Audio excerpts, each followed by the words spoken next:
Oh my goodness. Okay, well, I guess you saw that, huh? Kind of hoping you didn't. I switched reels, and you know what? I forgot to tighten that one in. Threw a little worm here to get this bass, and boy, wasn't that funny. Well, at any rate, you got to see my mess up. It's Dalton, everybody, and I guess I learned a valuable lesson to make sure I tighten down my reel seal. I don't know if I've had that happen before. I probably have, you know, all the years I've been fishing, but I don't remember that happened before. That was interesting. If that had been too big of a bass, I'd have been in a lot of trouble.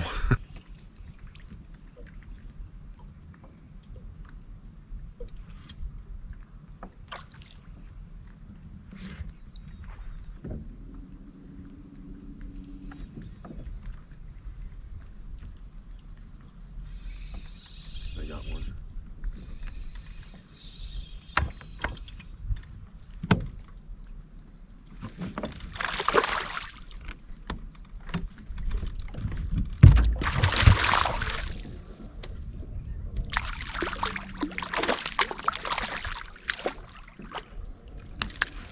Well, what I'm doing right now is perfect hook set, by the way, is just working a couple of different worm options. I'll show you what I'm doing here. Just a regular Yamamoto Senko, and I've got an 1/8 of an ounce little flick shake head. I don't remember the company. A lot of companies make these. 8-pound test line, just letting it slowly fall. These flick shakes, when they fall, they're really cool. Get this thing hooked real quick. They're real oily. At any rate, when these things fall, the weight goes underneath and it has this shimmying effect. So I'm just slowly but surely letting that thing fall. And you know, I gotta be real patient with it, but if you let it fall real slow and just keep an eye on your line, they really do track this thing.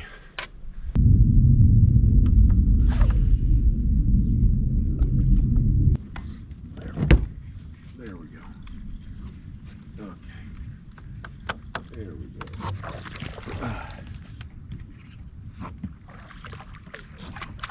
Alrighty. So what I did was I've been fishing a number of places at the lake today. Ran across just a lot of bait. Problem is, I ran across so much bait they couldn't see my lure. So what I'm doing right now, I threw my morning dawn worm for a while, and then I started getting bites on a flick shake Senko, so I thought, well, why don't I throw a Senko? So I'm Texas rigging a Senko right now, and what I'm trying to do is just sort of drag it uphill off of these points, get on top of the points, cast out deeper. And another reason I'm using the Senko is the weight of the bait. I've got an 1/8 ounce weight. I could go to a 3/16, but it's just going to have a different feel with what I'm wanting right now. So just going to throw a 5-inch Senko here on that 1/8 ounce. And I caught that fish out there. Well, I'm in 24 feet, so he was out there pretty good, just dragging it uphill.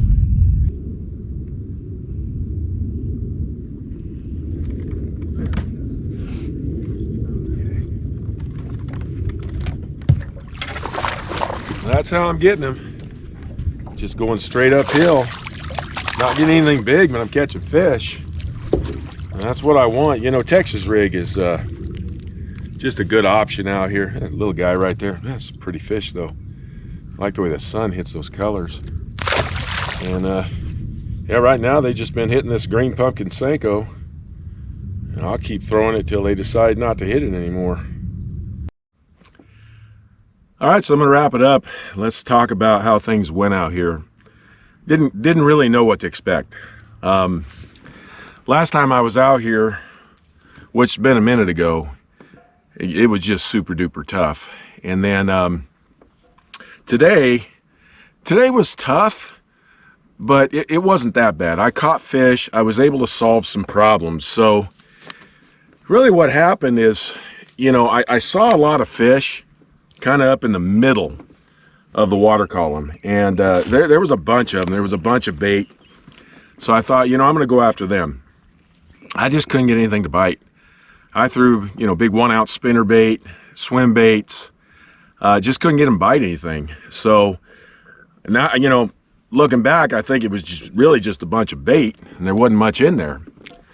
So then I fished some different areas, got a few bites, and kind of keyed in on some things today. Today, it was points. It's not always that way. I mean, there's always fish on points, but some days are better than others. But today was really good on points. And I used different things, but it was 2 things that really worked. So let's talk about the first one. The first one is called a flick shake, okay? I said earlier that I didn't know, or wasn't sure who made this particular flick shade head. I was able to find out. VMC makes it. It's specifically for any of your soft plastic stick baits or whatever bait you like to use. And it has such a crazy fall. So let's say you run into a school of fish. There's a bunch of them there. This thing just shimmies and falls. The weight goes underneath the worm and it rocks. And as it's rocking, the worm's also shaking. So it has just extra movement than just a simple, say a weightless wacky rig or even a Nico rig. It's got a lot more movement. The other thing that really worked today was just straight worm fishing. I decided, look how calm it is. I had a little bit of wind this morning, wasn't much. Haven't had much wind today. It's so calm. So I said to myself, what I'm going to do is I'm going to go fish points. I'm going to fish myself from the outside in. Once I'm done with that, I'm going to set on the top of that point and I'm going to drag baits uphill. Now, I was doing that with a jig, but interestingly enough, I didn't get any bites. It was the worm. They were on the worm today. 2 different worms. So this is my the one that I make at home. It's a swimming worm is what it is, but it has a lot of action, really soft. This one here is Morning Dawn Red Flake. I think I mentioned on the last video that I'm really going to be keying in on some red colors. And no, we're not in winter yet, but I do have to think about it. And transitioning to some stuff with red in it seems to work pretty good for me in October, going into November, and throughout the winter. It's not the only thing I throw, though. The other thing that worked was just a straight 5-inch green pumpkin Senko. I got it on just one of my bait casters. This is 12-pound test. A lot of my Texas rig baits, worms that is, are going to be 12 to 15-pound test. If I can get away with it, I like to go with 12. When I'm using like an 1/8 ounce weight, 12-pound test just feels better than 15. But if I'm using, say, a 3/16 or a 1/4 ounce weight, 15-pound test feels better than 12.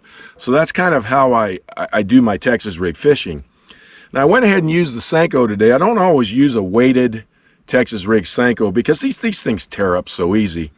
But when I'm talking about Texas rig fishing, this is really important. So you cast out, it's not going to hit the bottom. I'm 80 feet of water. But let's say, it hit the bottom right now.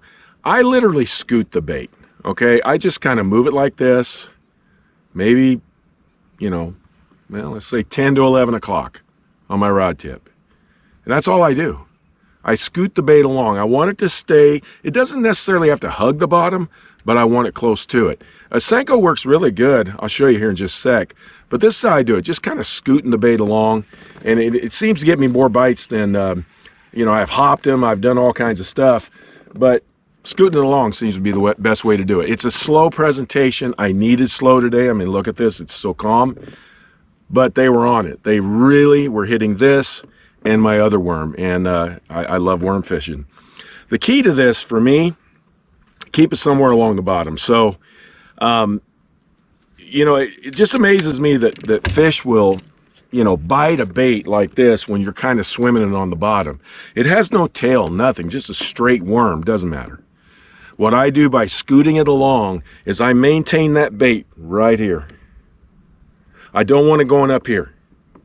Okay, sometimes that works. I want it right here. Lay back down, right here. Lay back down. And that's how I got my bites today. The other thing was getting, like I say, getting on top of these points. It creates a ledge, okay? Everything's gonna come up, right? So I just simply go up the ledge and was doing really well that way. So had a good time out here. Now water temperature, right now it's 74 degrees. It's about noon, getting ready to have lunch. But when I got out here this morning, 71 degrees. So it is gonna start cooling down a little bit more, but the fish are still biting. They're kind of scattered all over the place. I did not get back in Harris Creek, but I did get back in the other creek, and there is a ton of bait back there. A number of things I tried that didn't work. 1 ounce spinner bait, 1/2 ounce spinner bait. I even threw a spoon. You know, I saw a lot of fish deep, and I thought, well, you know what? I can get them with a spoon. They didn't want nothing to do with it. So just couldn't figure out anything with those fish. Got around the points and fished it out with them. It's always nice when you solve some problems. Well, I appreciate all you guys. You want any baits, the link's in below. I thank you for watching, and look forward to the next video. Talk to you next time.